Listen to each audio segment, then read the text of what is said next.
Some blonde is sprinting down a creepy alley under a blood moon, already a bad start to her night. A masked psycho with a knife tells her not to run. Yeah, that's not suspicious at all, my guy. This trash bag keeps chasing her, telling her to be a good girl. Bro, read the room. The psycho finally goes for the kill, lunging with his knife like a complete maniac. Plot twist. The damsel turns around and runs the psycho through with a whole-ass sword. Wait a damn minute, that's our boy in a wig, who just took a sword to the chest to set the trap. The psycho is absolutely losing it, realizing he got baited and outplayed by a dude in drag. Our MC, with a blade sticking out of him, grabs the sword like it's a minor inconvenience. And just like that, blood goes flying everywhere. Someone's day just got ruined.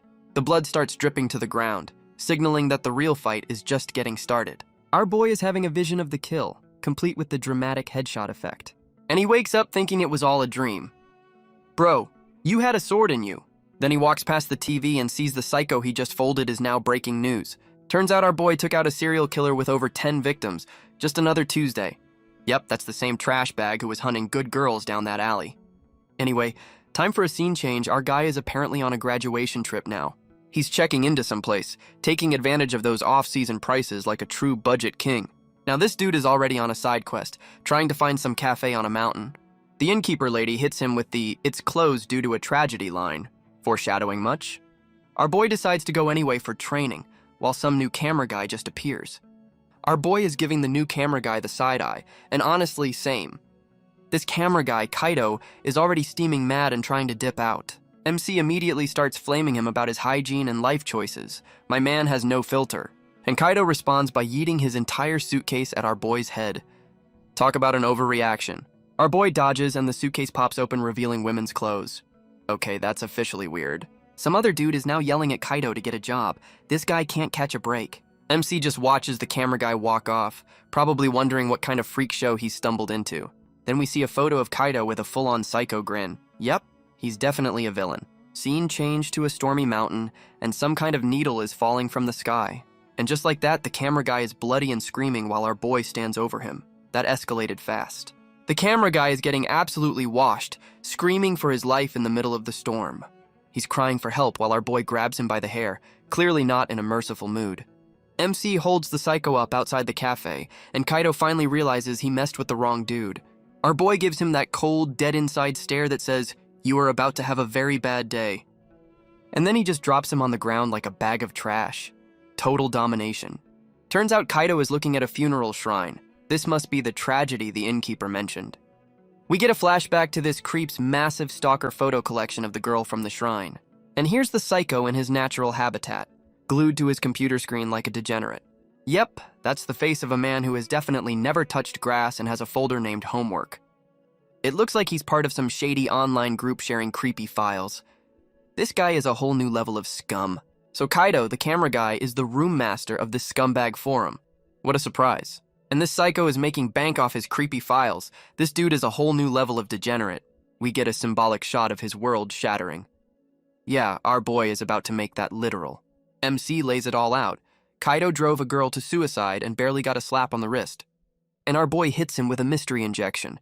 Guess it's time for some street justice. Kaito tries to weasel out of it, but MC reveals he was hired by the girl's mom to deliver him. Then he drops the coldest line ever as the girl's actual ghost shows up for her revenge, and she does not look happy at all. Kaido is about to get haunted into oblivion. The ghost hands our boy his payment while the psycho just cowers on the floor. My man just completed a job for a ghost. That's one hell of a side quest. Our boy is back in the rain, looking all serious now that the ghost job is wrapped up. We're getting some off-screen screaming. Sounds like Kaido is having a really bad time with his new ghost roommate. MC is clutching his head, probably hearing the screams of all the trash he's taken out. He's walking away from the cafe, looking like he's questioning his life choices. My man is just wandering down a deserted road in a storm. This dude loves a dramatic exit. He finally decides to head back, probably realizing he's about to catch a cold. A bus conveniently shows up in the middle of nowhere. Yeah, this is definitely not a trap. Our boy just stands there as the mystery bus pulls up, completely unfazed by the weird timing. The bus driver comes flying out the door like he just saw a ghost. Oh, wait. The driver is losing his mind while our boy looks on, probably thinking, here we go again. Our boy gets on the mystery bus, calling the driver strange. Understatement of the year, my guy. He's finally processing that the driver just dipped out mid-panic attack. The gears are turning slowly. He walks onto the bus and confirms it's completely empty. Yeah, no driver, no problem, right? A creepy automated voice tells him to take a seat as the doors lock him in. This is not the magic school bus, and the bus just starts driving itself through the storm. We're officially in a horror movie now. The automated message starts glitching and repeating. This whole situation is one giant red flag. Our boy is finally realizing how screwed he is. Welcome to the party, pal. He notices other passengers just sitting there, not reacting to the ghost bus at all. Some bald musclehead tells him to just sit down and enjoy the ride. This guy's definitely in on it. Our boy gets zapped by an invisible wall when he tries to move. Guess he's a passenger whether he likes it or not. Our boy is getting zapped by some invisible force for not following the bus rules. My man just learned about the seating policy the hard way. He hits the floor realizing the electric shock was a rule. Yeah, a rule that just tased you into submission, genius. The bald musclehead steps up, calling himself the leader of this bus headed straight to death. Great. A tour guide for hell. Musclehead grabs our boy, threatening to literally take his head if he doesn't obey. So much for a friendly welcome wagon. Our boy immediately folds, promising to be a good little passenger. Bro, where's that energy you had for the serial killer? He's just playing along to get info, asking what the hell is going on. The classic, I'm scared, please explain the plot gambit. Musclehead starts dropping lore about the bus traveling between the real world and the underside. We're getting an exposition dump. The underside is basically a death dimension, and this bus is the express train. Sounds like a 5-star trip. Apparently, each bus stop is a boss fight with monsters until you die. So it's a murder dungeon on wheels, got it? And everyone on this bus is a sinner being punished. Our boy just killed 2 psychos, so yeah, that tracks. Our boy tries the I'm just a student act, but Musclehead is clearly not buying it. The other passengers start sharing their sob stories, confirming that this bus picks up anyone, good or bad. A new psycho couple starts betting on how fast our boy will die. Great, more trash to take out. Our boy overhears them and gives them that cold stare, letting them know they're on his list. He has an internal monologue, basically confirming he's a vigilante who only kills deserving scumbags. The bus announces the first stop, which means it's time for the first round of this death game. Some dude in a suit immediately starts freaking out about the monsters. My man did not read the brochure. Musclehead instantly folds the suit guy for panicking. Guess there's no crying on the murder bus. He then tells the unconscious suit he'll make a good decoy. This dude is a team player, I see. The psycho redhead gets in our boy's face, warning him that anyone who loses it just becomes bait. Our boy decides to play the weak card to gather intel. Bro is finally using his brain instead of his fists. The psycho redhead tells him to get off the bus, basically calling him a future meat shield for the monsters. My man is looking out the window, putting on his best I'm so scared face as the bus stops. And right on cue, a creepy monster hand slaps the glass, giving him a perfect reason to scream. He immediately starts overacting, pointing at the bus and yelling about a ghost while everyone else just stares. Musclehead is loving the show, grinning like a maniac and promising that the fun is just getting started.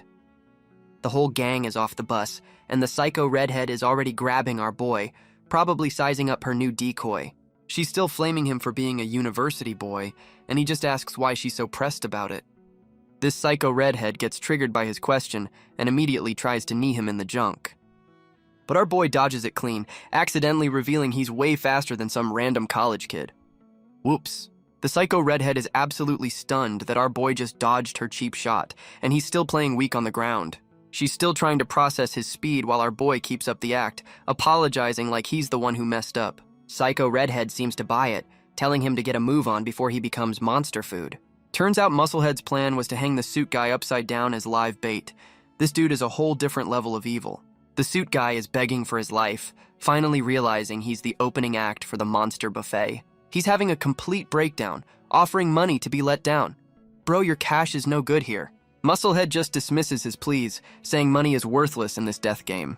Our boy is watching this whole thing go down, knife in hand, debating if he should blow his cover to save this dude. A creepy sound echoes through the building, signaling that the dinner bell has officially been rung for the monsters. The old couple starts panicking as Musclehead gets ready for a fight. The party's here. Musclehead starts tossing out dynamite like party favors, telling everyone to get ready for some fireworks. Our boy is still playing dumb, looking confused by the bombs, while the psycho redhead yells at him to snap out of it. And right on cue, a whole army of creepy shadow monsters starts marching in. The welcoming committee is here. The shadow demons swarm the area, screaming like they just saw their internet history get leaked. One of the monsters immediately goes for the bait. leaping at the suit guy hanging from the ceiling. We get a nasty close-up of the monster about to turn the suit guy into a happy meal. Plot twist. The monster is actually a ghost who knows the suit guy by name. This just got extremely personal. The suit guy is screaming denials as the ghost accuses him of ruining her life. Guess his sins caught up to him. The ghost gets all up in his face while he's crying blood. Yeah, she's not here to talk it out. And she starts literally sucking the life out of him with a terrifying grin. That's a wrap for Suit Guy. The ghost lady reveals her true face, and it's a whole two-faced situation. Suit Guy is still screaming denials, trying to gaslight a ghost. Bold strategy, my dude. The ghost hits him with the "you drained us" line, and she's making it literal. She starts dropping the lore bomb about how he scammed her family out of their money. Turns out he stole her husband's compensation and drove him to suicide. Yeah, he had this coming. The ghost lady decides it's time for some karmic justice, going in for the kill. And Suit Guy is screaming his lungs out as he gets turned into a human Capri Sun. The ghost is going full feral, promising to drain him completely. Revenge is a dish best served cold. Plot twist 2.0. A whole-ass conga line of his other victims' ghosts just pulled up. Suit Guy is absolutely losing it as the ghost points out he's got a whole fan club of people he ruined. The ghost lady is giving him that "you're about to pay for everything" look, and honestly, he deserves it. Flashback time. We see the Suit Guy cruising in his G-Wagon like a true villain. He's literally bragging about ignoring protesters demanding money. What a complete piece of work. Yep, that's the dead-eyed stare of a man who sleeps soundly after ruining lives for a living. His victims are trying to block his car, desperately begging for what they're owed. Turns out he's a scumbag CEO who stiffed his employees after a factory accident. Classic. The ghost lady, back when she was alive, pleads with him, but he just hits her with corporate jargon. He won't even look at her, just stonewalling while she's begging for her husband's life. And then he just drives off, knocking people over like they're nothing more than speed bumps. She gets the call that her husband took his own life. Yeah, Suit Guy's karma is long overdue. Back in the flashback, the ghost lady gets the call that her husband is dead, and her whole world just shatters. She's completely broken, collapsed on the ground, wondering how it all went so wrong. And in her grief, she knows exactly who to blame. That scumbag CEO. With nothing left to live for, she takes her own life, setting the stage for her ghostly revenge. Back in the present, the ghost mob is turning Suit Guy into a chew toy while he screams for them to stop. The old couple is losing it while our boy realizes the whole sinner story was legit after all. Musclehead is yelling at our boy to throw the damn dynamite already, getting tired of his weak act. The whole crew starts booking it while the ghosts are busy with their all-you-can-eat scumbag buffet. Our boy is running with the psycho redhead, casually warning her that the bomb he's holding is about to go boom. The ghosts finish their meal, leaving a skeleton, and now they're regrouping for round 2. Musclehead's dynamite goes flying, ready to clear out the ghost mob with a bang. The whole place goes up in a massive explosion, sending everyone flying. So much for a controlled demolition. Our boy is on the ground coughing, still committed to his "I'm just a weak student" role. A monster that survived the blast immediately tries to finish him off. Bad move, little guy. And just like that, the blue eyes come out. The weak act is officially on pause. The monster gets instantly diced in half. Yeah, our boy was definitely holding back. He's on the ground with his knife out, disappointed that the monster wasn't even a challenge. Musclehead is completely stunned, realizing the weak kid just one-shotted a monster. The psycho couple is in total denial, refusing to believe the pathetic guy has any skills. Our boy immediately starts backpedaling, trying to sell them on the world's most convenient coincidence. The psycho couple tries to send our boy on a fetch quest for the old people, still calling him a college kid. Musclehead is still staring at the perfectly sliced monster, knowing damn well that wasn't from an explosion. The whole area is just a giant crater now, showing the scale of the dynamite's blast. An hour later, the psycho couple reports that the old folks are nowhere to be found. Musclehead is absolutely losing it, realizing the old couple just ditched them in the middle of this hellscape. He drops another rule. The bus won't move until every single survivor is back on board. And since the door is still shut, it means the old couple is alive and just wandering around. The crew realizes they have to find them before the next monster wave spawns, and they all die. Musclehead is done with the debate and just screams at everyone to start searching already. So the 4 of them head out on a forced rescue mission. This is a great team-building exercise. Musclehead is on lookout, probably trying to spot the old folks who ditched them. And of course, some weird electric energy starts crackling. This place is definitely trapped. The crew hears a noise and everyone immediately assumes it's the next monster wave. They're now wandering through some creepy abandoned farmland. This is a weird-ass death game. Our boy points out how quiet it is, and the psycho redhead tells him that's how you get killed. The big scary monster turns out to be some old farmer walking his bull. What an anticlimax. The psycho redhead immediately starts beef with the old man for looking at her. She has zero chill. The old farmer reveals the runaway couple showed up at his place begging for food. Musclehead confirms the names, realizing this random farmer is their only lead. The farmer says the old folks are still at his place, complaining about being separated. What a pair of clowns. Musclehead ain't buying the old couple's story about a monster attack, thinking they just saw a damn bear. Our boy is analyzing the situation, figuring this village is way too normal to be part of a death game. The whole crew follows the farmer and his bull, walking right into what is definitely the next level of this nightmare. Our guy knows something's off, dropping some philosophy about how ordinary is the new abnormal in this world. The psycho redhead is already threatening to gouge out some local's eyes just for looking at her. She has zero chill. The farmer tells her to ignore the local, saying he's been crazy for a while. Yeah, sure he is. The old farmer leads them down the path, and you just know this is the part where the horror movie music kicks in. And there they are, the runaway old couple, acting all happy to see the people they left for dead. Musclehead sizes up the old folks and decides they're not a threat. Famous last words, my dude. Musclehead immediately calls out the old man for pretending to be worried after he's the one who bailed on them. The old farmer offers them a plate of steamed buns. Free food in a death game is always a good sign, right? He immediately says, "It's not poisoned," which is exactly what you say when you've poisoned the food. The runaway couple is already chowing down, but Musclehead is still giving the farmer the side eye. Some new guy comes running out, way too excited about guests and food. This whole village is a red flag. The farmer roasts his own son for being a dumbass while the guy just keeps inhaling buns. Our boy finally reaches for a bun, probably figuring he'll need the energy for whatever fresh hell this is. The psycho couple and Musclehead finally give in, clearly tired of their apocalypse rations. Our boy uses the farmer's son as a human poison detector. Smart, let the NPC test the food first. The runaway couple, who literally left them to die, now suggests they all have a sleepover. The audacity. The farmer backs them up, talking about wolves and bears. Yeah, I'm sure that's all that's out there. Musclehead asks our boy for his take, while the psycho couple argues about what's trying to kill them. Our boy agrees with Musclehead that they're low on firepower and have to stay put for the night. The crew settles in for the night, with our boy sleeping solo and the psycho couple getting cozy. The psycho couple's quality time is ruined by a creepy peeping Tom watching them from the window. The psycho dude runs out and finds the peeper is none other than the farmer's dumbass son. The psycho couple immediately starts jumping the farmer's son for being a total creep. The farmer's son gets absolutely folded while crying about how beautiful the psycho redhead is. The old farmer finally shows up to break up the beatdown, but the psycho dude is still pissed. The farmer invites the psycho dude to sit down with the village elders for a little chat, and the elders immediately offer to buy his girlfriend, calling her trash because of her tattoos. This place is wild. The village elders start grilling the psycho dude, basically saying he's a sinner too, so he should have just taken the deal. The old farmer tries to bribe him, but the psycho dude slaps the money away, choosing pride over profit. He smashes the cash on the ground, making it clear his girl isn't for sale.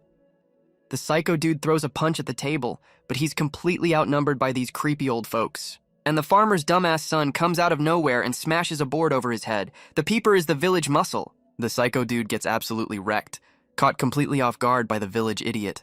The farmer's son just starts bashing his head in while the elders watch like it's dinner and a show. Turns out the runaway old couple sold them out to the farmer for cash. This was a setup from the start. The farmer's son walks off covered in blood, having just taken out one of the crew. Meanwhile, the psycho redhead is sleeping, completely clueless that her boyfriend just got murdered. The psycho redhead is sleeping peacefully, having no clue her boyfriend just got his head caved in. And here comes the farmer's son, crawling towards her like the world's most disgusting slug. She wakes up to this degenerate's face and is understandably having a complete meltdown. Meanwhile, outside, someone is screaming that things have gone sideways. You don't say. The runaway old man is putting on an Oscar-worthy performance, claiming the psycho couple just dipped. The runaway couple sells their lie to Musclehead, acting all concerned. These two are professional scumbags. Our boy immediately calls BS, reminding everyone they know the bus rules, so running makes zero sense. The blue eyes are back, and our boy knows this whole story smells fishier than a week-old tuna can. The old farmer spins a tale about his son running off after a fight. Yeah, ran off after committing a murder. And now the farmer's son is running for his life, screaming his head off. Looks like karma came knocking early. The villagers are putting on a show, pretending to search for the couple they just murdered. They find the psycho couple's bloody clothes, and Musclehead is looking like he's actually buying it. Musclehead suddenly grabs our boy, who looks completely caught off guard by the sudden aggression. Plot twist. Musclehead is actually playing along, telling our boy to just pretend to search. Musclehead drops the big brain analysis, explaining why the villager's story is total BS. Our boy is genuinely impressed, realizing the Musclehead actually has a brain in that skull. The narrator confirms it. The real monsters in this village are the people living in it. The runaway couple is still acting, and our boy knows damn well they're siding with the murderers. The old lady tries to stall them, suggesting they search for a few more days. Yeah, sure. Our boy immediately snaps back into his weakling act, screaming that he's too scared to go back. Musclehead grabs our boy, who screams he'd rather stay in the village than fight monsters. The performance continues. Musclehead throws our boy on the ground, really selling the whole tough guy act for the villagers. Our boy keeps up the act, blaming the psycho couple's death on them leaving the safe village. The runaway couple helps our boy up, completely falling for his weakling routine. These traitors are so clueless. Our boy is now feasting with the villagers who are already trying to set him up with a wife. Bro, it's a cult. He fakes being passed out drunk while the old geezers call him their grandchild.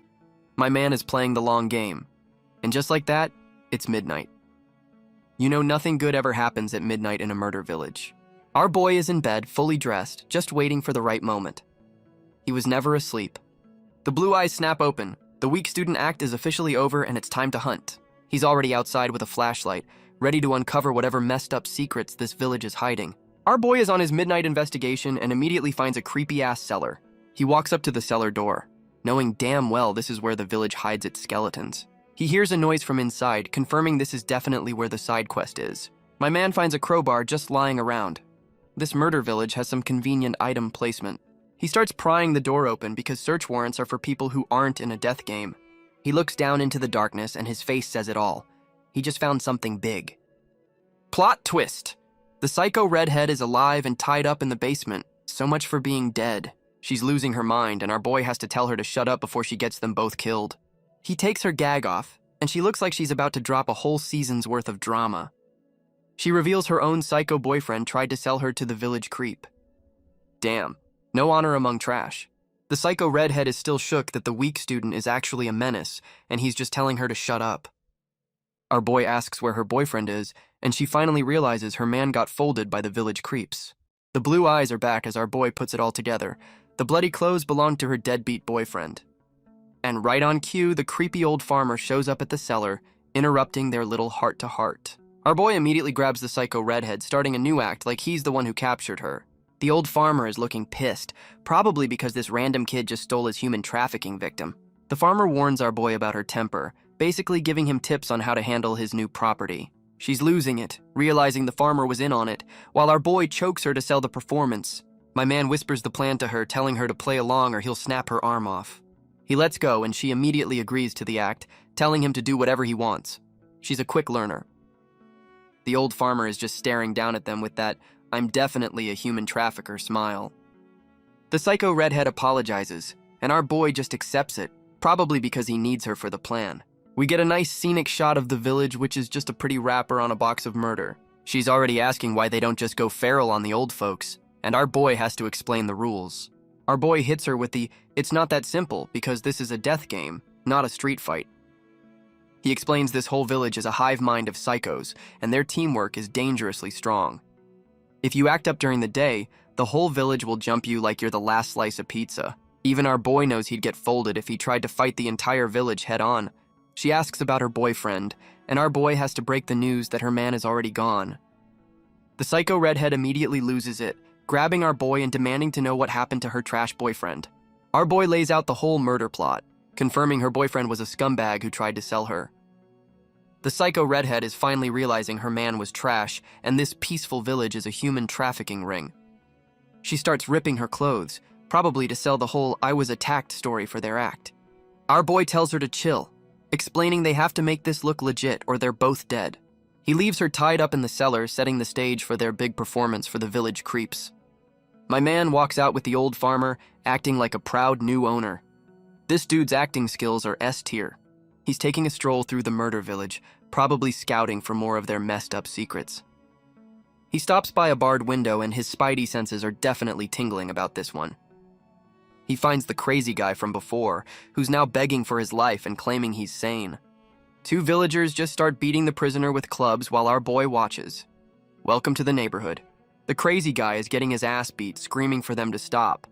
This village's hospitality is top-notch. He finally breaks, promising to be obedient while our boy just watches from the window, gathering intel. Some villager is already grilling our boy about buying the psycho redhead. News travels fast in Murder Town. Our boy plays along with a dumb smile, confirming he's gonna touch her. My man's acting is getting an Oscar.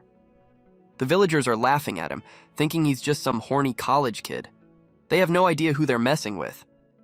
But inside, our boy is clenching his fist, thinking about how he's going to murder every last one of them. The traitorous old couple shows up announcing a feast, acting like they didn't just sell 2 people out. Our boy offers to carry the food with a big fake smile. Never trust the guy who volunteers for kitchen duty. The second their backs are turned, his face goes ice cold. The friendly neighbor act is officially over. And there it is, my man is spiking the village feast with some mystery juice. Dinner is about to get real interesting. Our boy tells the village elders to enjoy their meal, playing the part of the dutiful grandson. And the old creeps start chowing down on the food he just spiked. This is gonna be good. They're still praising him, completely unaware they just ate their last meal, courtesy of the good kid. And just like that, the poison hits. The whole table of scumbags is going down. Our boy and the psycho redhead are making a break for it, and she's already asking if they can commit some arson. He confirms he used Musclehead's poison, and she's totally on board with leaving the old geezers to rot. The 2 of them are sprinting through the village, trying to get out before the alarm gets raised. They're making a beeline for the exit to meet up with Musclehead, leaving a trail of poisoned elders behind. But the farmer's son shows up to block the path, still screaming about his wife. Bro, read the room. The village idiot throws a punch, and our boy dodges, still committed to the weakling act even now. The whole murder village is waking up, and the alarm has officially been raised. So much for a quiet exit. The psycho redhead and our boy realize their cover is blown. The stealth mission just turned into a mad dash. The village idiot is still lunging at our boy, screaming about his wife. My man is committed to the bit. Our boy uses the creep's own momentum to set him up for a throw. The weakling act is officially dead. And he just slams the farmer's son into the ground like a sack of potatoes. Yeah, he was holding back. My man grabs the psycho redhead and they book it, leaving the village idiot to contemplate his life choices. The whole village is now chasing them with scythes and hoes. It's a full-blown murder mob. Our boy is looking back at the mob, realizing these simple farmers are a damn hive mind of killers. And of course, the psycho redhead trips and eats dirt in the middle of the chase. Classic. The villagers immediately spot her while she's screaming for our boy not to ditch her. This is not a good look. The murder mob is closing in on the psycho redhead, ready to turn her into a human shish kebab. The village elders realize she's gone and decide to split up. A classic horror movie move that never backfires. Our boy and the psycho redhead are just chilling on a roof, watching the villagers run around like headless chickens. He's ready to dip, but she's telling him to wait. Guess she's not done with this murder village just yet. The psycho redhead immediately gets caught by some random villager with a pickaxe. Her stealth stat is 0. The villager starts screaming her head off, blowing their cover completely. So much for a quiet exit. Our boy comes flying in with a clean karate chop to the neck, instantly putting the screamer to sleep. He's dragging the psycho redhead away while the villager is out cold, telling her to get a move on. They hear a voice crying for help, and it's definitely not one of the villagers. Another side quest just dropped. My man is picking a lock with a paperclip like he's in a spy movie. Time to see who's behind door number 1. The psycho redhead is finally questioning how a college student is a master locksmith. The gears are turning slowly. They walk into some nasty-ass room, and the psycho redhead is about to hurl. Our boy is just taking it all in. They find another prisoner who's completely given up hope. This village is a whole human trafficking operation. Our boy confirms this is the girl who is crying for help, and she looks like she's been through hell. The new girl immediately clocks that our boy isn't one of the village psychos. A glimmer of hope, maybe? She has a full-on breakdown, begging him to get a message to her family. She knows she's not getting out alive. Our boy agrees to help her, showing a rare moment of compassion for someone who isn't a total scumbag. The prisoner asks for a lighter, having completely given up on escaping. My man just hands it over, no questions asked. Our boy and the psycho redhead just walk away, leaving the prisoner to her own devices with the lighter. The prisoner is staring into the flame with a look that says, "If I'm going down, I'm taking this whole place with me." Our boy and the psycho redhead are booking it to Musclehead, who's waiting for their grand escape. Musclehead is locked and loaded, ready to provide some serious covering fire for the crew. The old farmer spots them and tells his murder mob to get him, while the traitorous couple hides. The psycho redhead just yoinks the gun from Musclehead, basically calling him useless with it, and she immediately starts blasting like she's been waiting for this moment her whole life. One of the village creeps catches a bullet and looks absolutely shocked that the tables have turned.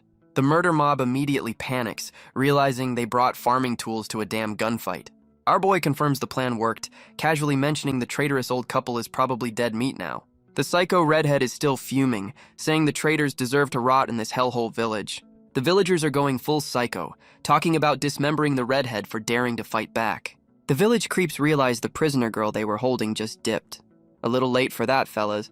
And right on cue, the prisoner girl's revenge plan kicks in. She's burning the whole damn village down. The murder mob is now a panicked fire brigade, trying to save their scumbag town with cooking pots. The whole village is going up in flames, and the creeps are running around like headless burning chickens. One of the villagers is literally on fire, screaming for help. Yeah, no one's coming to save you, my guy. The prisoner girl is just standing there, watching her handiwork as the whole place goes up in smoke. She's having a full-on villain laugh, telling the burning village they got exactly what they deserved. Meanwhile, the poisoned elders are still on the floor, just now realizing their murder village is on fire. The fire has now surrounded the elders, who are too poisoned to escape. Talk about a double whammy, and the whole building just gets engulfed in flames. That's a wrap for the village leadership, folks. The traitorous old couple is getting cooked alive, wondering why this is happening. Bro, you sold people out, and their souls are getting yeeted out of their bodies. Guess that's a wrap for the traitors. The ghost souls are flying back to the bus. Looks like everyone's got to check back in, dead or alive. Our boy and Musclehead watch the Ghost Express return, confirming the traitors are officially off the roster. The bus is playing a highlight reel of the village creeps trying to buy the redhead. Talk about post-game analysis. Yep, the bus is showing the whole human trafficking negotiation. This death game has instant replay. Our boy drops a truth bomb. Humans are way worse than any monster on this bus. He's not wrong. A leaderboard pops up, and our boy is sitting at 50 points for just surviving that hellhole. My man is already trying to figure out the scoring system, asking about hidden points, always gaming the system. Musclehead explains the meta. Do special shit to get hidden points. This is basically a murder RPG. The psycho redhead is still calling our boy a college kid, saying points are for supplies. She suggests they pool their points with Musclehead, and our boy just plays along with the plan. Musclehead's score pops up, and he's sitting at a measly 20 points. The psycho redhead is a bit better with 30 points, but still not that impressive. And our boy is maxed out at 50, still blaming it on the factory damage. Yeah, right. The psycho redhead is suddenly all friendly, probably because she sees his high score. Our boy is already checking the item shop, trying to figure out how to break the game. And he finds a wild option. 10 points lets you phone a friend in the real world for 2 minutes. Musclehead reminds him this is a punishment bus for real-world scumbags. The psycho redhead gets all smug, asking if he's scared now that he knows everyone's a sinner. Our boy decides to make a deal, looking like he's about to exploit a loophole in the death game. The psycho redhead immediately calls the phone reward useless, because she's a professional hater. The system confirms the prize is a 2-minute call, which sounds like a total waste of points. Musclehead confirms it's a scam, saying he tried it before and it led nowhere. But our boy calls the parents of the girl who burned the village down. He's actually keeping his promise. The call connects while the other two just watch, probably thinking he's wasting points on a side quest. Someone picks up on the other end, completely clueless about the hell bus their daughter was on. He introduces himself as her friend while her parents think it's a prank call. This is getting heavy. He has to break the news that their daughter, who's been missing for a decade, isn't coming home. We get a flashback to the prisoner girl with the lighter, a final nod to her fiery exit. Our boy is giving the parents the full story, starting with the fire that wiped out the murder village. He confirms the whole village got wiped out because they were too deep in the mountains for anyone to help. Good riddance. Then he drops the truth bomb. Their quaint village was a full-blown human trafficking operation. The parents are asking the hard questions, wondering why their daughter didn't make it out if she started the fire. Our boy has to be the one to tell them she went down with the ship, taking the whole scumbag village with her. He passes on her last words while her parents are completely shattered. This is heavy as hell. We get a flashback to happier times with her family, just to twist the knife a little deeper, and another shot of her in a lab coat, showing the bright future that was stolen from her. Damn. The parents are probably imagining this exact image of their daughter's suffering.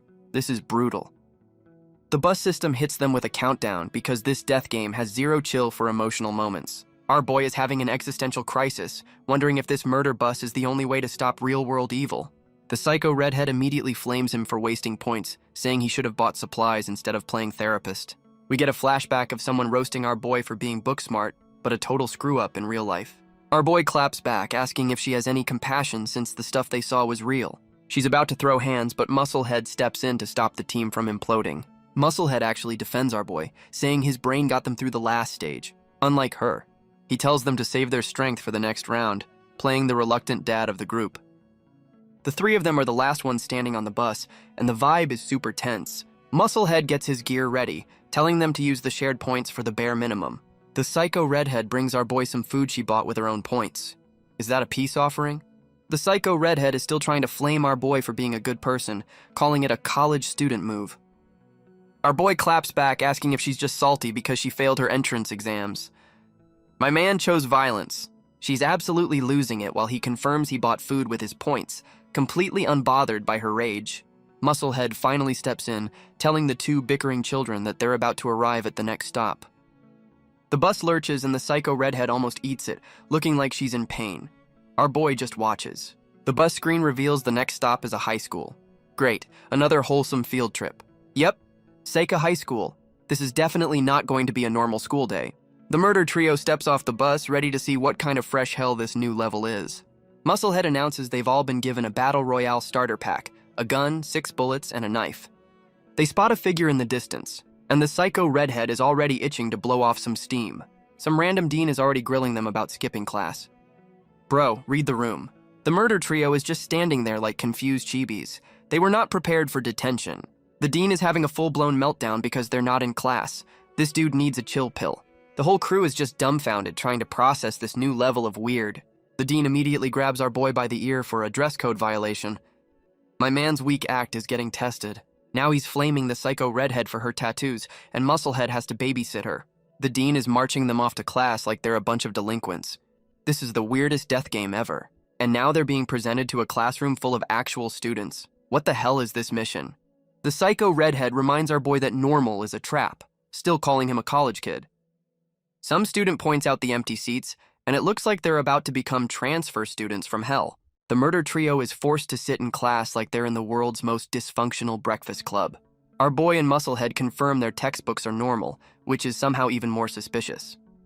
The psycho redhead opens her book, probably expecting homework but about to get a whole different lesson. And her textbook is just the word death written over and over. Yeah, that's a failing grade. A close-up of the death note, just in case you didn't get the memo that she's totally screwed.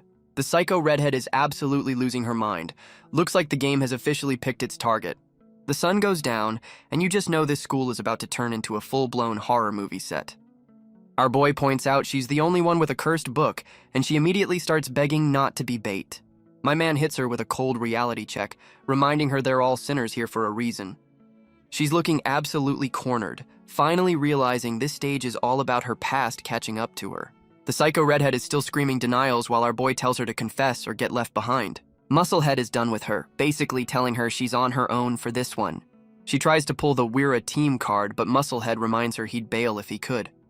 She tries to deflect onto our boy, but her logic is about as solid as a wet paper bag. Our boy shuts her down with the blue eyes, reminding her she's the only one with a cursed textbook. He's had enough of her act, telling her to admit her sins because no one on this bus is innocent. The psycho redhead is having a full-on breakdown, screaming it wasn't her fault as the stage kicks in. And just like that, she's been separated from the group and is all alone in the schoolyard. The panic is finally setting in as she realizes she's the star of this horror show. She's still trying to cope, blaming the other two for her situation. Denial is a powerful drug, and we're in a flashback, with the psycho redhead looking terrified as someone grabs her. Some new girl is trying to drag her to a gathering, and the psycho redhead is not having it. Turns out the gathering is for ghost stories. Yeah, this is definitely where her trauma comes from. Her whole crew is peer pressuring her into going, talking about snacks and juice. Classic trap. We get a nice creepy shot of the school at night. You know, the usual horror movie establishing shot. The whole gang is in the dorms getting ready for their little ghost story slumber party.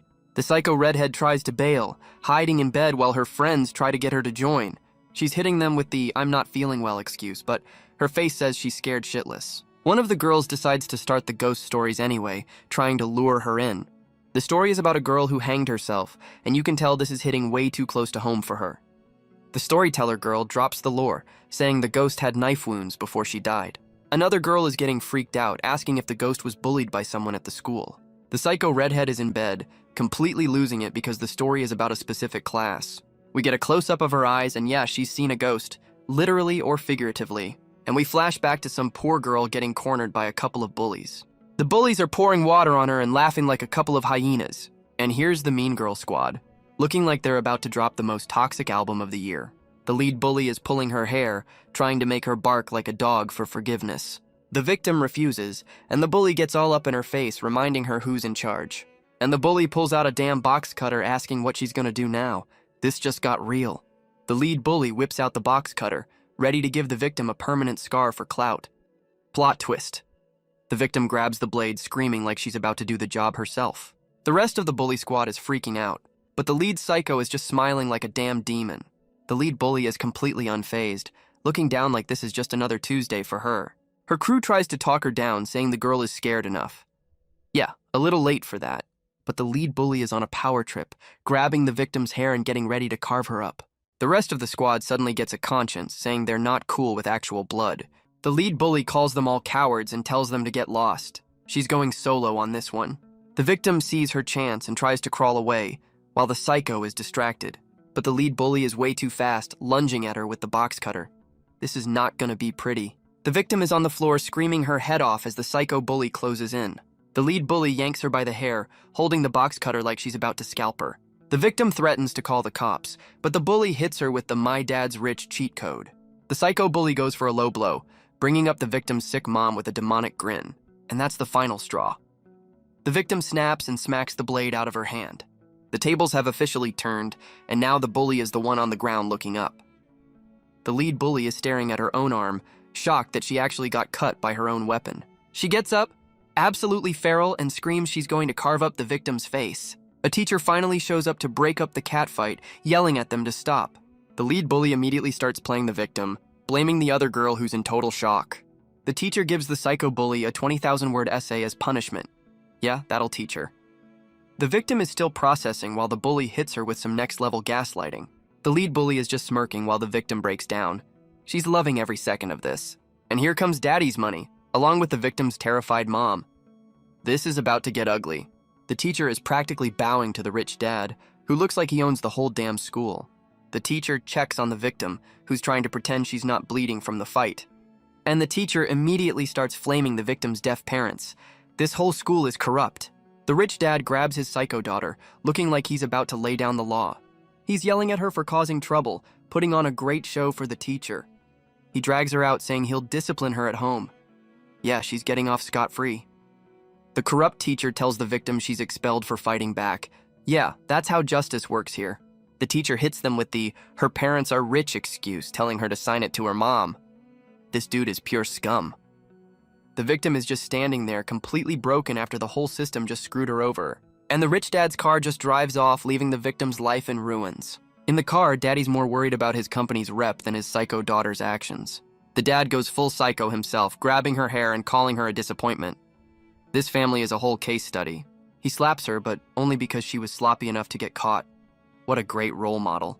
The psycho redhead is just staring out the window, probably plotting her next move. She hits her dad with the reverse Uno card, reminding him he has to protect her to save his own ass. We get a nice scenic shot of the school, the place where dreams and lives go to die. The victim girl is walking through the schoolyard, looking completely isolated. Yeah, she's a walking target. And right on cue, the rich psycho snatches her up by the hair for round 2. This bitch has zero chill. The victim girl gets slammed to the ground, completely helpless. This is just getting hard to watch. The rich psycho is standing over her, asking what she's gonna do about it. The power trip is insane. She's bragging that everyone in charge knows about the bullying, basically flexing that she's untouchable. And she pulls out the box cutter again with that demonic grin, asking who's gonna save her now. The victim threatens to report her, but the rich psycho just flexes her dad's money and influence. Then she brings up the victim's sick mom, threatening to ruin her whole family. That's a new level of evil. And the victim just snaps, grabbing the blade and taking her own life right there. Holy shit. We get a close-up of the bloody blade. Yeah, that's a wrap for the victim girl, and the ghost story is real. The rich psycho is just staring at the blood, completely unfazed that she just drove someone to suicide. Some random classmate asks the psycho redhead why she's wearing long sleeves, completely unaware of the drama. The guy tries to offer her medicine, but she's too busy having a flashback-induced panic attack. And of course, someone knocks on the door. The timing in this school is impeccable. It's the rich psycho and her crew, pointing at our girl like she's the next target on their list. The psycho redhead stands up looking down at the victim's empty desk. The guilt is hitting hard. She walks out of the classroom, probably getting dragged into a cover-up meeting. The rich psycho is giving her that you saw nothing death glare. This is some next-level intimidation. The whole class just watches her get let out, completely oblivious to the whole situation. The nice guy is still wondering where the victim is, not realizing he's in a school full of psychos. The psycho redhead is back in class looking like she just won a few rounds with the rich psycho. She's trying to hide behind her book, probably so no one sees the new bruises on her face. The nice guy from before asks if she's okay, but she's completely shutting him down. He calls her out on the scratches and she hits him with the "I did it myself" excuse. Yeah, sure you did. The teacher nails the nice guy with some chalk for talking, completely missing the actual problem. The whole class is just a mess of kids not paying attention. No wonder a psycho can run the whole school. The nice guy covers for her, telling the teacher she's sick. My man is trying his best here. He tells her to go to the nurse, and she just agrees to get him off her back. And just like that, the school day is over. You know the freaks come out at night. The psycho redhead is walking alone, looking like she's heading straight into another ambush. The psycho redhead is looking completely defeated after getting worked over by the rich bully. She's walking home alone, probably wondering how her life got this screwed up. And of course, some random street punk with a tiger tattoo decides she's an easy target. He's trying to drag her off while she's screaming at him to get the hell away from her. She lands a solid slap, but you just know that's only gonna make this creep angrier. And there it is, the trash bag immediately starts choking her out for daring to fight back. But wait, a mysterious hand of justice appears on his shoulder to interrupt the assault. It's the nice guy from class, and he just one-punches the punk for being a total scumbag. The punk is on the ground threatening them, while the nice guy is ready to get him locked up. He walks her home, telling her to fight back. And this, folks, is how the psycho couple was born. The rich psycho is standing over some new dude on the ground. Looks like she's found another punching bag. The rich psycho is telling this new simp, Torakun, to give up on his crush. She's a professional relationship wrecker, and she's gonna use the school's no dating rule to get them expelled. This bitch is playing 4D chess with people's lives. Back to the psycho couple's origin story, with the nice guy checking out her bruises. This is where it all started. The psycho redhead and her mom are getting grilled by the school for her relationship. The rich psycho's plan is working. The teacher confirms her boyfriend got expelled and her grades are tanking. The school is just steamrolling them. The teacher says they got anonymous photos. Yeah, I wonder who sent those. Definitely not the girl with a vendetta. The psycho redhead is breaking down while the scumbag teacher pretends he could have helped. This whole school is corrupt. She's thinking about skipping the school festival, probably because this place is a walking trauma factory. And the flashback ends with someone screaming that a girl is dead on the stairs. This school's body count is wild. The students are absolutely losing it, pointing up at the source of the scream. School's out forever, kids. And there she is, the victim girl, hanging in the hallway. That's one way to make sure nobody forgets you. The rich psycho is just walking by, planning to go bully the nice guy. She has no idea karma just clocked in. Someone finally spots the body and starts screaming their head off. About damn time. The rich psycho is annoyed by the noise while her crony is having a full-blown panic attack. She finally stops to see what the commotion is, looking like she's just been mildly inconvenienced. And there it is. The rich psycho's face finally cracks as she sees the ghost of the girl she drove to suicide. The ghost is just hanging there, giving her the death stare. Yeah, you're not getting away with this one. Back to the ghost story. The psycho redhead is in bed, screaming denials. The guilt is hitting her hard. She's blaming the principal, the teacher, and the mom for the suicide. Yeah, everyone but herself. The ghost story prank kicks off with a creepy hand reaching for the psycho redhead. And there's the ghost girl, looking like she crawled straight out of the ring. The psycho redhead is having a complete meltdown, screaming like she's in a slasher flick. Plot twist. The ghost is just her roommate standing on the bottom bunk. What a lame prank. She's still freaking out, not realizing she just got played by her own crew. And her friends are all laughing their asses off, revealing it was just a wig. The psycho redhead is not amused, immediately flipping them off for the weak-ass prank. She's had enough of their BS and decides to just dip out of the room. Her friends are still talking trash, saying she can't take a joke as she storms off. And now she's wandering the school at night. Yeah, this is where the real ghost shows up. The psycho redhead is running for her life, finally realizing this school is a whole different kind of insane. She stops at a mirror, trying to convince herself this whole nightmare stage isn't about her. Yeah, keep telling yourself that. The ghost of the girl she let die pops up in the reflection, and she's still screaming it wasn't her fault. She's now trying to blame the rich psycho, completely missing the point that she's the one on trial here. She walks out trying to make a plan, but immediately hears a creepy noise. You're never alone in a horror movie, genius. She's looking up at the ceiling, absolutely terrified by the sound. This is the part where you run. And there it is, the ghost is holding the same box cutter from the flashback. Karma's got a blade, bitch. The whole damn dorm just disappears and she's falling into the void. The game's physics engine just said no. She eats shit on the floor, screaming her head off. This is not the grand escape she was hoping for. She looks up in terror as something crawls out of the darkness. The final boss of her trauma has arrived. The psycho redhead is backed into a corner, looking like she's about to have a full system crash. She's just cowering in the dark, completely losing her shit as the horror movie vibes ramp up. The screen goes full murder mode with a classic "I found you." Yeah, you're not hiding from your past, lady. And she's getting dragged into the abyss, screaming like she just saw the final bill for her sins. Her old prankster crew shows up, looking demonic as hell and calling her out on her BS. The ghost squad immediately jumps her, holding her down while she has a complete meltdown.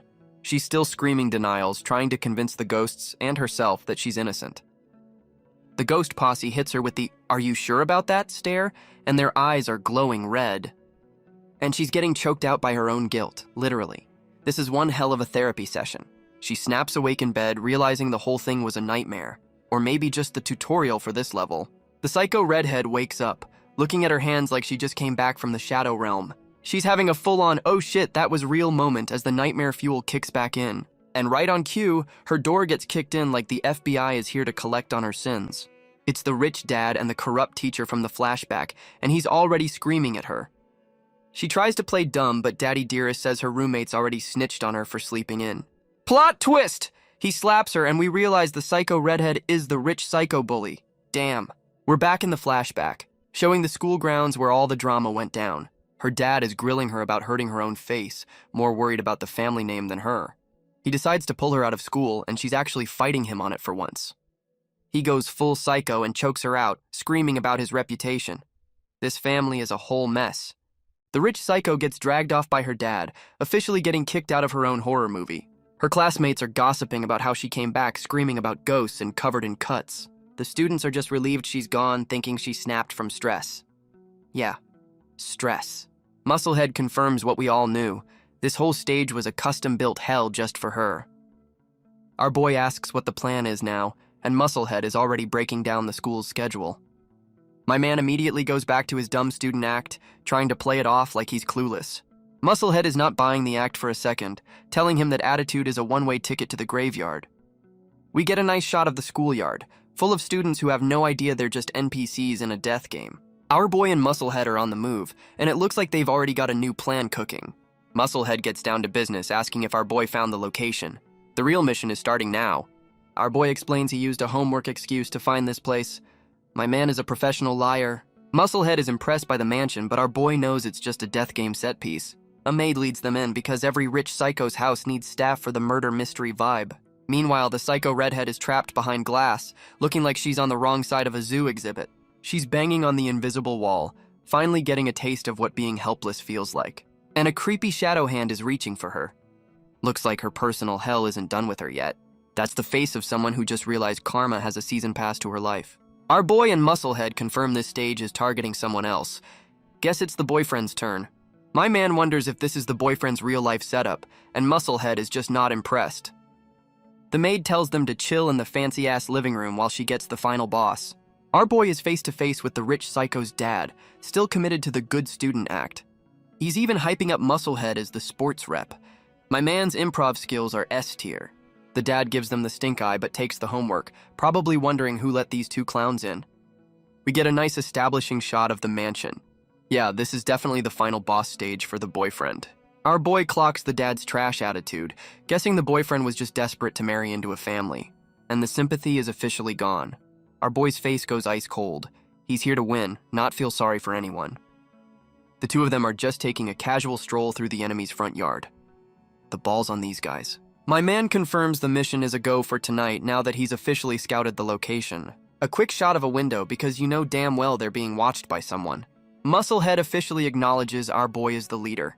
The chain of command has been established. Night falls on the mansion, and you know it's go time for our murder duo. Musclehead is doing some intense warm-ups, getting ready to do some ninja shit. Our boy is just chilling, telling Musclehead to train hard. My man is officially the coach now. The two of them are on the move, sneaking around the mansion like they own the place. Our boy hands Musclehead a whistle, putting him on lookout duty. The plan is in motion. Musclehead starts scaling the wall like he's in Assassin's Creed. This dude's got skills. The blue eyes are back as our boy realizes Musclehead is way more than just a meat shield. They hear yelling from inside about someone not having friends. Sounds like a fun family dinner. Our boy is listening in as the psycho redhead tells someone to stay away. The drama is starting. He peeks in to see the rich dad looming over the psycho redhead on the floor. Yep, he's a trash bag. The rich dad is flaming the psycho redhead for her tattoos, blaming some mystery person for her bad behavior. And he pulls out a damn belt. This dude's parenting style is straight out of the 1800s. He's screaming in her face about disgracing the family name. Yeah, because this is totally normal behavior. Now he's choking her out, bringing up her drug-addicted father. This family tree is a whole damn mess. She's struggling for air while he's on a full-blown power trip. This is way darker than a school ghost story. In the struggle, she knocks a vase off the table. A small act of defiance and a whole lot of crazy. The vase shatters and the dad is momentarily distracted. That's your cue to run, girl. A new girl shows up on the stairs, screaming for him to stop. Looks like the psycho redhead has a sister. The sister runs to her, asking if she's okay. Finally, someone in this house with a shred of decency. And the psycho redhead just shoves her away, sending her sister flying. Damn, she attacks the only one helping. The mom and the nice sister are helping each other, while the rich dad just walks away from the mess he made. The psycho redhead is just sitting there looking pissed, not even a little bit grateful her sister took a fall for her.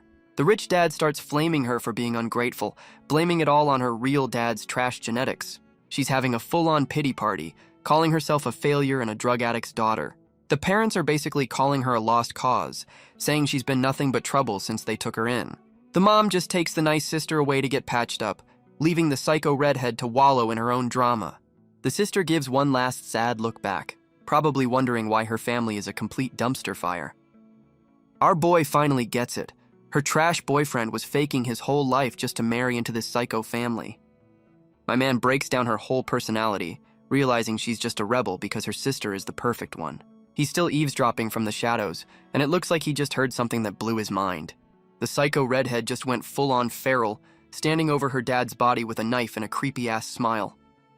She's having a complete villain breakdown, screaming about how she finally killed the trash bag. And now she's just booking it out of the mansion, leaving a dead body in her wake. Our boy spots her on the run and immediately tries to stop her before she ruins the whole mission. My man blows the whistle, signaling Musclehead that their teammate has officially lost her damn mind. Musclehead gets the message loud and clear, confirming the psycho redhead has gone completely off the rails. Our boy lays down the law. Either she gets back on the bus with them, or she's dying right here. And the ground just turns into a flesh pit, dragging her down while she screams for her life. Our boy is completely stunned, trying to figure out why the damn ground is eating their teammate. Now they're both sinking into the murder mud, realizing this whole stage is one giant trap. Our boy is dropping science lessons on non-Newtonian fluids while they're sinking into a murder swamp. He hits Musclehead with the "I learned it in college" excuse again while they do the mud crawl. My man is trying to coach the psycho redhead, but she's too busy getting dragged to hell to listen, and the shadow hands are officially here to collect, pulling her down into the abyss. She's still trying to drag them down with her, laughing like a damn maniac as she sinks. The psycho redhead finally breaks, whispering for help after spending the whole game being a liability.